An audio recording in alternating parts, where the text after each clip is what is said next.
اور ان چند گرفتاریوں سے کچھ زیادہ فرق نہیں پڑے گا. Thank you. عائشہ صدیقہ مصنفہ ہیں ملٹری انک کی، اور ہم بات کر رہے تھے کہ جو تازہ اقدامات پاکستان نے لیے ہیں ان کا پاک بھارت یا امریکہ کے تعلقات پر کیا اثر پڑے گا. Thank you for being with اس.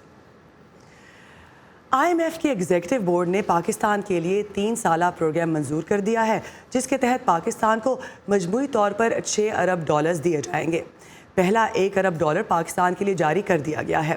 پاکستان کے مشیر خزانہ حفیظ شیخ نے کہا ہے کہ اس منصوبے کا حصہ بن کر پاکستان نے دنیا کو یہ پیغام دیا ہے کہ اس کی حکومت اپنے اخراجات کو قابو کرنے اور امیر طبقے سے ٹیکس لینے میں ذمہ دارانہ رویہ دکھائے گی. آئی ایم ایف کے ترجمان نے ٹویٹر پر پیغام میں کہا ہے کہ اس قرض کا مقصد پاکستان کے معاشی منصوبے کو مدد دینا ہے جس کا مقصد ملکی معیشت میں مستقل اضافہ اور عوام کا معیار زندگی بہتر بنانا ہے. اس قرض پر شرح سود تقریباً 3% ہوگی. آئی ایم ایف سے ملنے والے یہ $6 ارب پاکستان کو اگلے 10 سالوں میں واپس کرنا ہوں گے. اس وقت اسد اللہ خالد ہمارے ساتھ موجود ہیں. اسد، یہ بتائیے کہ اس قرض سے شرائط کیا جڑی ہیں؟ کافی ٹف شرائط ہیں رم، خاص طور پہ ٹرمز اینڈ کنڈیشنز کی جب بھی بات ہوتی ہے، اور یہ پہلی دفعہ نہیں ہے. آئی ایم ایف کے پروگرام میں جب بھی کوئی بھی ملک جاتا ہے تو وہ اس کے حوالے سے کچھ ٹرمز اینڈ کنڈیشنز رکھی جاتی ہیں. پاکستان کے لیے فلیکسیبل ایکسچینج ریٹ جو کہ کہا گیا ہے کہ پاکستان جو بھی پالیسی ریٹ ڈیفائن ہو رہا ہے، چاہے سینٹرل بینک مانیٹری پالیسی کے حوالے سے ڈیفائن کر رہا ہو جو کہ بزنسز کے لیے ضروری ہوتا ہے، اور دوسری سائڈ پہ اگر ہم ایکسچینج ریٹ دیکھتے ہیں جس میں روپی ڈالر پیرٹی ہے، جو ڈالر کی جو پرائس ڈیسائیڈ ہو رہی ہوتی ہے وہ اسٹیٹ بینک اس میں منور نہیں کرے گا. اس کو کسی بھی طرح سے گورنمنٹ کا کوئی رول نہیں ہوگا، اس کو مارکیٹ ڈیفائن کرے گی. اسی وجہ سے ہم نے دیکھا کہ روپی کے اگینسٹ ڈالر جو ہے وہ بہت اوپری پرائس تک بھی گیا، 165 تک، 160 تک بھی ہم ابھی بھی ٹریڈ ہوتا دیکھ رہے ہیں. تو ٹارگٹ تو سیٹ کر دیا آئی ایم ایف نے. اب یہ بتائیے کہ یہ پاکستان اس رقم کو کس طرح استعمال کرے گا، کیونکہ آئی ایم ایف نے تو بتا دیا کہ یہ ٹارگٹس ہیں ان کو اچیو. سب سے پہلے تو آئی ایم ایف کے پیسے دیں گے آپ، اس کے علاوہ جن لوگوں کے باقی آپ نے پیسے لیے ہیں وہ دیں گے. 2900 ارب تو اس دفعہ بھی اگر ہم دیکھیں 2900 ارب روپے کا بجٹ میں صرف انٹرسٹ کی مد میں رکھا گیا تھا، جو فنڈ جو ہم نے واپس کرنا ہے. تو اس میں اگر اوور آل جو کیلکولیشنز دیکھی جاتی ہیں تو اس میں $6 ارب میں سے $1 ارب ابھی پاکستان کو ٹرانسفر کیا جائے گا. 2.5 سے 3 ارب پاکستان ایکسپیکٹ کر رہا تھا. تو اگر $1 ارب گیا ہے تو وہ تو شاید واپس آئی ایم ایف کے پاس یا باقی جو ایکسٹرنل سورسز ہیں جن کے پیسے پاکستان نے دینے ہیں اسی مد میں ایڈجسٹ ہو جائے گا. اس کے علاوہ اس کو کچھ اسٹرکچرل ریفارمز کے لیے کہاں تک استعمال کیا جا سکتا ہے، بجٹ میں اس کی کوشن تو ضرور ہیں، اس کے لیے ونڈو رکھی گئی ہے، لیکن کس طرح سے استعمال ہوگا that's yet to see. Implementation کے حوالے سے کویسچن مارکس اپنی جگہ موجود ہیں اس پہ. ابھی تک پاکستان نے کیا کیا ہے وہ شرائط پوری کرنے کے لیے جو آئی ایم ایف نے رکھی ہیں؟ پاکستان نے بہت کچھ کیا ہے، اور اس سے پہلے 2008 والا جو پروگرام تھا اس میں بھی اور 2013 میں بھی کسی بھی پروگرام میں آئی ایم ایف کے پروگرام میں جانے سے پہلے آپ کچھ پریور کنڈیشنز ہوتی ہیں جو پوری کرتے ہیں. پاکستان نے اس دفعہ بھی کی، جس میں سب سے پہلے تو ہم نے ڈالر کی پرائس بہت زیادہ اوپر جاتے ہوئے دیکھی، بجلی کی پرائسز بڑھی، اس کے بعد آپ کے ٹیکسز ہم نے دیکھے. جو 2 دفعہ درمیان میں منی بجٹ جس کو ہم کہتے ہیں، لاسٹ ایئر سپٹمبر میں 27 سپٹمبر کو ایگزیکٹلی پاکستان نے اپروچ کیا تھا اور ٹیم کو انوائٹ کیا تھا ان کی. اس کے بعد اکتوبر میں یہ نیگوسیشن شروع ہوئی.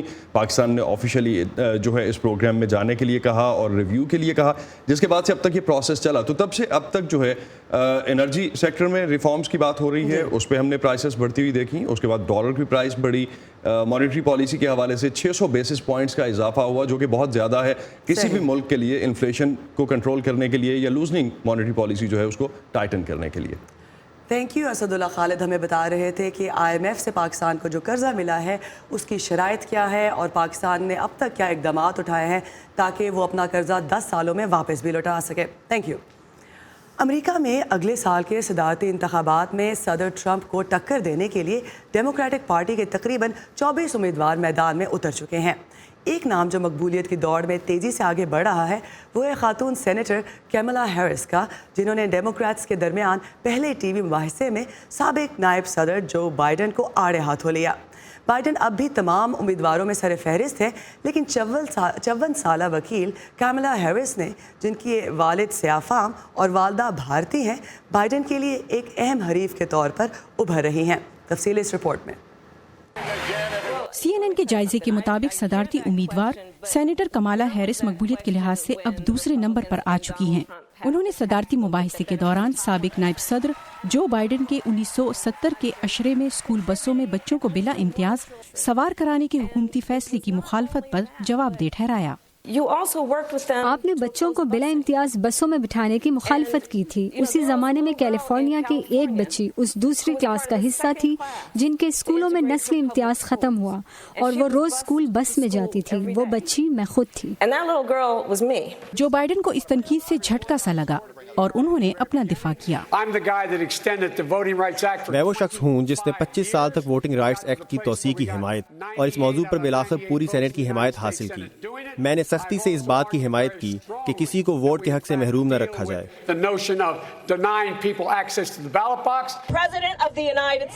کمالا ہیرس اب ڈیموکریٹک پارٹی کے چوٹی کے صدارتی امیدواروں میں شامل ہو گئی ہیں جن میں جو بائیڈن، برنی سینڈرز اور الزبتھ وارن شامل ہیں. میرے خیال میں کملا ہیرس نے اس مباحثے میں عمدہ کارکردگی دکھائی. جو بائیڈن سب سے آگے ہیں، ان کے لیے بہت حمایت موجود ہے لیکن شاید کمزور ہے. سیاہ فام کمیونٹی جو بائیڈن کے ساتھ ہے. کملا ہیرس نے اس کی طرف بڑھنے کی کوشش کی اور یہ برادری ڈیموکریٹ پارٹی کی ووٹر بیس کا 25% حصہ ہے. اب تک ڈیموکریٹ صدارتی امیدواروں میں جو بائیڈن سب سے آگے اور ممتاز نظر آ رہے تھے، مگر تجزیہ کار نیل کوڈیک کی نظر میں اب ان کی اولیت خطرے میں پڑ گئی ہے. اب جو بائیڈن کا ایک اور امتحان ہوگا کہ وہ کس طرح اپنی حمایت کو برقرار رکھیں. کیا ان کی شہرت کا دار و مدار وہ دور ہے جب وہ صدر اوباما کے نائب صدر رہے، یا پھر ان کے لیے حمایت اتنی گہری ہے کہ آنے والے وقت کا سامنا کر سکے. رائے عامہ کی جائزے ظاہر کر رہے ہیں کہ جو بائیڈن کو ایک معتدل مزاج لیڈر سمجھا جا رہا ہے اور صدر ٹرمپ کے مقابلے میں وہ ایک جاندار امیدوار ثابت ہو سکتے ہیں. ڈیموکریٹ امیدواروں کے درمیان اگلا مباحثہ اس ماہ کے آخر میں ہوگا. جم ملون کی رپورٹ کے ساتھ نیلوفر مغل، وائس آف امریکہ. اور خواتین کی سیاست میں شمولیت کی بات کریں تو پاکستان کے قبائلی علاقوں کے صوبہ خیبر پختونخوا کے ساتھ الحاق کے بعد پہلی مرتبہ الیکشن ہو رہے ہیں اور ان انتخابات میں ایک خاتون بھی تاریخ رقم کرنے جا رہی ہیں. بعض قدامت پسند عناصر کی جانب سے تنقید کے باوجود ANP کے ٹکٹ پر کھڑی ہونے والی ناہید خان بھرپور طریقے سے انتخابی مہم چلا رہی ہیں. ان سے ملتے ہیں عمر فاروق کی اس رپورٹ میں. پاکستان کے سابق قبائلی علاقوں میں صوبائی انتخابات کا انعقاد ایک تاریخی لمحہ ہوگا. اس سے پہلے ہی ناہید افریدی ایک نئی تاریخ رقم کر رہی ہیں کیونکہ وہ سابق قبائلی علاقوں سے الیکشن لڑنے والی واحد خاتون ہیں. یہ باتیں سیاسی باتیں جو تھیں وہ صرف حجرے میں ہوتی تھیں. مرد کرتے تھے، مرد فیصلہ کرتے کہ ہاں فلاں کینڈیڈیٹ کو سپورٹ کرنا ہے اور اس کے بعد عورتیں اس کو ووٹ دیتی تھیں. لیکن یہ تبدیلی ہم لے کر آئے. ہم گھر گھر جاتے ہیں، عورتوں کے پاس جاتے ہیں، ان سے سیاسی باتیں کرتے ہیں، ان سے ووٹ مانگتے ہیں، ان کو انگیج کرتے ہیں. ناہید افریدی عوامی نیشنل پارٹی کے ٹکٹ پر انتخابات لڑ رہی ہیں. اس کے لیے وہ گلی، محلوں اور مارکیٹوں میں جا کر ووٹروں کو اپنے انتخابی منشور کے بارے میں بتا رہی ہیں، لیکن ہر جگہ انہیں خوش آمدید نہیں کہا جا رہا. ہم بینر لگا رہے ہیں، اس میں خواتین کی تصویر بھی ہے، اس میں میری تصویر ہے. تو یہ ایک چیز جو ہے نا، یہ ایکسیپٹ کرنا بہت سے لوگوں کے لیے ابھی بھی ذرا مشکل ہے کہ پبلک اسپیسز پر عورت کی پوسٹر لگیں گے. تاہم ایسے لوگ بھی ہیں جو ایک خاتون کی سیاست میں آمد کو فائدہ مند سمجھتے ہیں. قبائل لوگ، ایڈوانس لوگ، یہ جو ہے نا انٹرنیشنل سطح پر لوگوں کو ہم دکھا رہے ہیں کہ ہم امن پرست لوگ ہیں. ہماری عورتیں گھروں سے نہیں نکلتی تو یہ گھروں میں جائے گی تو جو بھی عورتوں کے مسائل ہوں گے وہ اسے بتائیں گے اور وہ گھر کی چار دیواریں میں ہی حل ہوں گے. عوامی نیشنل پارٹی کے مرکزی جنرل سیکرٹری کا کہنا ہے کہ قبائلی اضلاع کی ایک عورت کو ٹکٹ دے کر انہوں نے خواتین کے اعتماد کو بڑھایا ہے. الیکشن میں ناہید افریدی کو ٹکٹ دے کے یہ باور کرانے کی کوشش کی ہے کہ مردوں کی طرح خواتین بھی اپنے یعنی وہ برابر حصہ بھی رکھتی ہے اور جنرل الیکشن بھی لڑ سکتی ہے. ناہید کہتی ہے کہ ان کے لیے ہار جیت سے زیادہ اہم ہے لوگوں کی سوچ بدلنا. آج جو لوگ مجھے برا بھلا کہہ رہے ہیں، ہماری پارٹی کو برا بھلا کہہ رہے ہیں، 5 سال بعد مجھے پتہ ہے یہی لوگ اپنے بہنوں اور بیٹیوں کو بھی لے کر آئیں گے سیاست میں. یہ سیاسی تبدیلی اب کوئی نہیں روک سکتا اور یہ ہو کے رہے گا اور ہم لوگ آگے جائیں گے. Umar Farooq, voice of America, Jamrud. Pakistan کے بارے میں اہم خبروں کے لیے آئیے ہماری ویب سائٹ urduvoa.com پر، اور اگر آپ کو ویب سائٹ تک رسائی میں مشکل ہو رہی ہے تو آئیے facebook.com/VOA اردو کے پیج پر، جہاں آپ کو ہماری تمام کانٹینٹ بآسانی ملے گی. کہتے ہیں کہ خبریں تو بھائی لوکل ہوتی ہیں، لیکن جب ہمارے اور دنیا بھر کے مسائل ایک سے لگنے لگے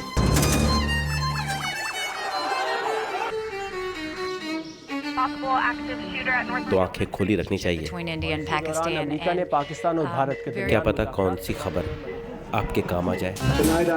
Great ideas. 25-year-old, 22-year-olds who are building billion-dollar companies. Our dream is to bring new technologies.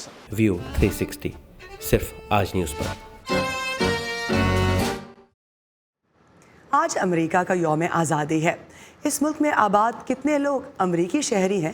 اس سوال نے ٹرمپ انتظامیہ اور عدلیہ کے درمیان ایک تنازع کھڑا کر دیا ہے. امریکہ میں مردم شماری کی تیاری کی جا رہی ہے. ٹرمپ انتظامیہ لوگوں سے پوچھنا چاہتی ہے کہ وہ شہری ہیں یا نہیں، لیکن سپریم کورٹ یہ پوچھنے سے منع کر دیا ہے. ٹرمپ انتظامیہ کا موقف ہے کہ اس سوال کے ذریعے وہ اقلیتوں کی تعداد کا درست اندازہ لگا کر ان کے وسائل مختص کرنا چاہتی ہے، مگر سپریم کورٹ نے اس توجہ کو تسلیم نہیں کیا. مخالفین کا کہنا ہے کہ یہ سوال غیر قانونی تارکین وطن کو ٹارگٹ کرنے کی کوشش ہے، جس سے وہ ڈر کر مردم شماری میں حصہ ہی نہیں لیں گے. سپریم کورٹ کے فیصلے کے باوجود صدر ٹرمپ نے کہا ہے کہ ان کی انتظامیہ یہ سوال ضرور پوچھے گی، جس کے بعد اب عدلیہ اور ٹرمپ انتظامیہ کے درمیان ایک نئی محاذ آرائی شروع ہوتی نظر آ رہی ہے. امریکہ میں آج صدر ٹرمپ یوم آزادی بھی مختلف طریقے سے منا رہے ہیں. اس مرتبہ دارالحکومت واشنگٹن کی سڑکوں پر سلیوٹ ٹو امریکہ کے نام سے ایک بڑی فوجی پریڈ ہوگی، جس میں ٹینک اور توپیں استعمال ہوں گی. پاکستان میں 23 مارچ کو فوجی پریڈ کی روایت ہے، مگر امریکہ میں یوم آزادی پر اس پیمانے پر طاقت کا مظاہرہ نہیں کیا جاتا. کئی حلقوں کی جانب سے صدر پر تنقید بھی کی جا رہی ہے. مزید جاننے کے لیے چلتے ہیں ثاقب الاسلام کے پاس، جو پریڈ کے روٹ پر موجود ہے. ثاقب، سلیوٹ ٹو امریکہ کے نام سے فوجی پریڈ کروانے کا فیصلہ صدر نے کیوں لیا؟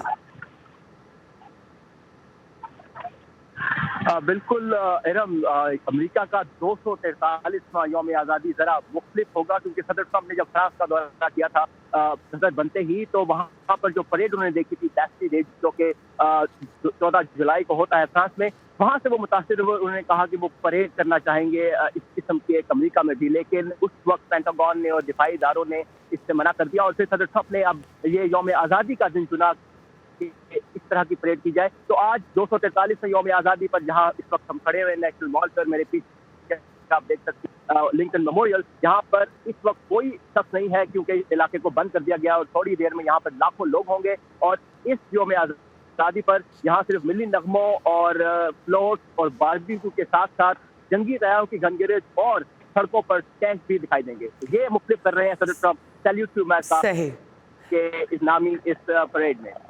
ثاقب، یہ بتائیے کہ جو ان پہ لوگ تنقید کر رہے ہیں وہ کیا کہہ رہے ہیں؟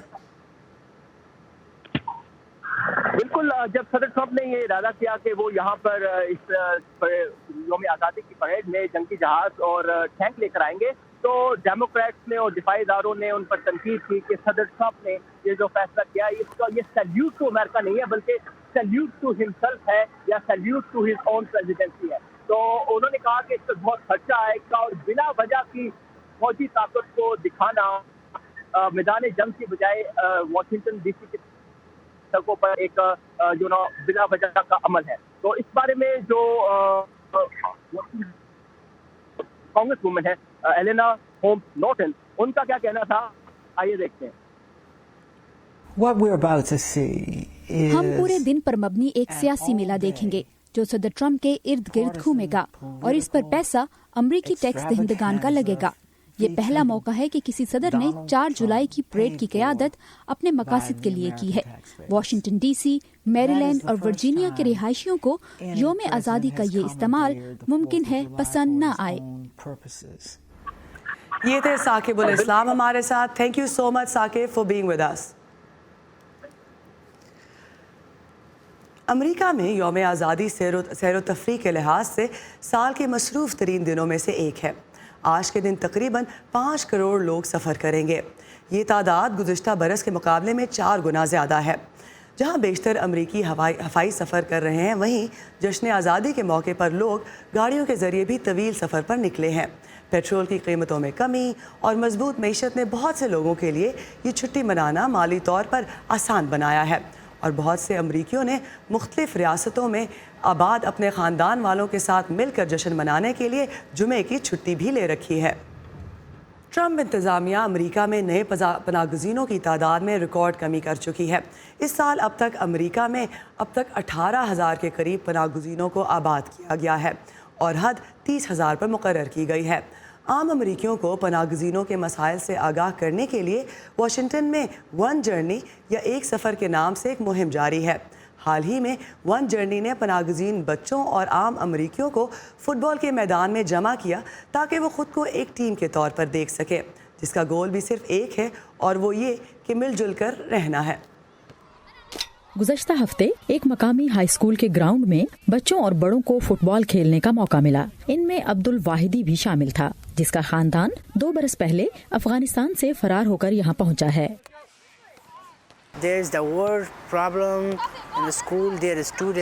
وہاں پر جنگ کا اور اسکول کا مسئلہ تھا۔ 2 دن اسکول لگتا اور 2 دن بند رہتا تھا۔ میرے والد نے فیصلہ کیا کہ ملک چھوڑ دیا جائے۔ میں جب یہاں آیا تو گزشتہ سال سے میں نے فٹ بال کھیلنا شروع کیا۔ میں یہاں کچھ افریقی اور دوسرے ملکوں کے دوستوں سے ملا اور ان کے ساتھ فٹ بال کھیلنا شروع کیا، جس سے مجھے خوشی ملتی ہے۔ ون جرنی نامی ایک فلاحی تنظیم نے دوسری تنظیموں کے ساتھ مل کر پہلے سالانہ ریفیوجی کمیونٹی ساکر ڈے کا اہتمام کیا۔ ون جرنی ایک غیر منافع بخش تنظیم ہے جو دنیا بھر میں پناہ گزینوں کے بحران سے متعلق آگاہی پیدا کرنے کے لیے کام کرتی ہے۔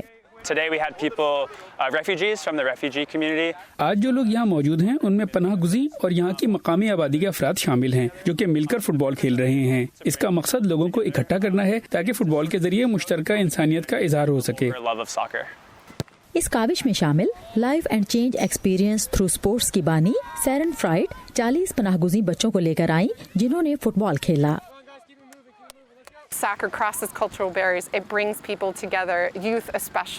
فٹ بال ثقافتی حدود سے بالا ہے، یہ لوگوں کو اکٹھا کرتا ہے، خاص کر نوجوانوں کو۔ بچے مختلف ثقافتوں سے تعلق رکھتے ہیں، لیکن جب فٹ بال ان کے سامنے آتا ہے تو پھر یہ ایک مشترکہ زبان کی شکل اختیار کر لیتا ہے۔ وہ سب ایک زبان تو نہیں بولتے لیکن ساتھ کھیل تو سکتے ہیں۔ آج کا دن اس کی بہترین مثال ہے۔ افغانستان سے تعلق رکھنے والے پناہ گزین محمد ہاشمی بھی اسی تجربے سے گزرے ہیں۔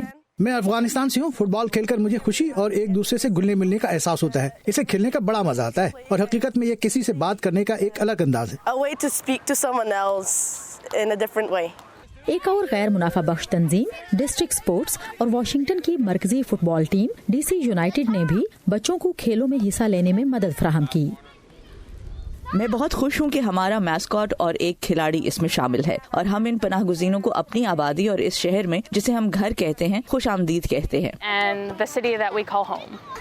منتظمین کا کہنا ہے کہ افتتاحی اجتماع کامیاب رہا، جس میں 200 سے زیادہ لوگوں نے شرکت کی اور انہیں توقع ہے کہ آج بننے والے تعلقات برسوں تک قائم رہیں گے۔ یونسو کے ساتھ سادیہ زیبرانجھا، وائس آف امریکہ۔ پناہ گزینوں اور امریکیوں میں یکجہتی پیدا کرنے کی ایک کوشش۔ یہ تھا آج کا ویو 360۔ فیڈ بیک کے لیے آئیے facebook.com/VOA اردو کے پیج پر۔ تازہ ترین خبروں کے لیے آئیے ہماری ویب سائٹ urduvoa.com پر۔ اسی کے ساتھ ارم عباسی کو دیجیے اجازت۔